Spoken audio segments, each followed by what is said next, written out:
Extrait. Culte du dimanche 23 juin 2024. Moment de témoignage.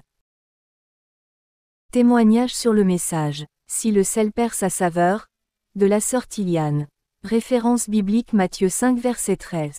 Si un vrai chrétien perd sa saveur, il sera piétiné en entreprise. S'il garde sa saveur, on peut changer les lois de l'entreprise pour lui.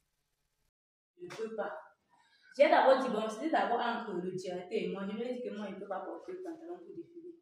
Il a envoyé vers moi le chef du service du personnel, qui est venu, elle a cherché à me convaincre, fatiguée. Elle a dit que c'est juste pour un jour. Tu portes, tu défiles, après tu rentres chez toi, tu échanges. Elle a dit que non. Ma décision, c'est que je ne porte pas le pantalon. Je ne dois pas porter parce qu'il veut plus aux hommes. Mon habillement déjà plaît à mon Seigneur et je ne dois pas perdre cela parce que vous me mettez la pression. On a encore envoyé certains collègues venir me convaincre que c'est juste pour aller défiler. Dès que tu descends, tu pars chez toi, tu changes. Elle dit que jamais je ne peux pas porter. Après cela, maintenant, on a fait l'assemblée générale de tout le personnel. À l'assemblée générale, c'était tout par rapport au défilé. Le chef d'établissement a demandé le compte rendu du personnel, comment ça s'est passé, comment est-ce qu'on a tablé sur l'habillement. Puisqu'ils sont d'abord, ils sont venus individuellement, ça n'a pas donné. Là-bas, on m'a donc posé la question à savoir si cette détermination que j'ai vient de ma spiritualité ou c'est juste une règle que j'ai prise comme ça. Je leur ai dit que quand les musulmans viennent ici, les femmes là disent qu'ils ne posent pas de pantalon pour respecter. Quand ils viennent imposer leur loi pour respecter, moi je suis enfant de Dieu et je ne porte pas de pantalon. Mon Seigneur ne veut pas que je m'habille comme ça. Je ne peux pas porter à cause de ma spiritualité. Eux tous ils sont regardés après, donc le chef a tiré la conclusion que si ça émane de ta foi, on ne peut pas te forcer. Tu dois donc défiler avec la jupe. Moi seule, parmi tout le personnel de l'établissement, j'étais la seule à porter la jupe pour défiler. Ils ont fait n'importe quoi. Il a dit que je... Amen. Quelques temps après, donc maintenant, il y a une étudiante qui faisait ma spécialité. Dès qu'elle a eu son BTS, elle avait un peu de difficultés. J'ai ma tante à Fumban qui voulait recruter une assistante de direction dans son école également, puisqu'elle a une école là-bas, de la matinée jusqu'en terminale. Et j'ai proposé au directeur d'envoyer celle-là travailler avec elle.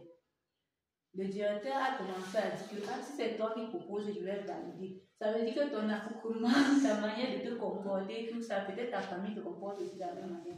J'ai dit que non, ma famille n'est pas comme ça. Moi, je suis enfant de Dieu. Je n'aime pas que c'est toute ma famille qui est enfant de Dieu. Mais je sais que si elle parle avec, se comporte bien, elle va bien s'en sortir. Elle est allée là-bas. Elle a fait quelques temps avec ma tante. Après, elle a eu des problèmes en entreprise à cause de la troisième femme du mari de ma tante. Ma tante, c'est la première famille à les deux jours. Maintenant, elle est retournée sur Valentin. Dès qu'elle est revenue à Estelle, la première chose que le directeur lui a demandé, c'est que tu t'habillais comment quand tu partais à l'entreprise. Peut-être quand tu arrivais là-bas, tu faisais pour que l'homme là te convoite et ça ne pas mettre jalouse. Qu'est-ce que tu faisais? Après, maintenant, il a demandé à la fille de venir faire le stage avec moi pour voir comment moi je me comporte en entreprise, comment on doit s'habiller pour être décent, comment on doit faire, comment on doit gérer, comment une assistante de direction doit se comporter. Et présentement, elle est en stage avec moi. Yes. Amen, amen, amen, amen, amen. Exhortation du serviteur Xavier. Bibliquement, on a voulu imposer à Daniel certaines nourritures de Babylone, il a refusé et ses patrons ont laissé. Donc, dans certains métiers, il peut exister des lois anti-bibliques, le chrétien n'est pas obligé de s'y conformer. Il peut même changer de métier ou imposer ce qui est biblique dans l'entreprise. Rien n'est impossible à Dieu. À une époque aux États-Unis, on disait que les blancs et noirs ne peuvent monter dans le même bus, certains ont refusé, même l'État a changé d'avis. Les lois humaines sont faites par les hommes, on peut les abolir. On peut faire des exceptions pour des chrétiens. Ne dites donc jamais, dans mon métier, on exige ceci ou cela.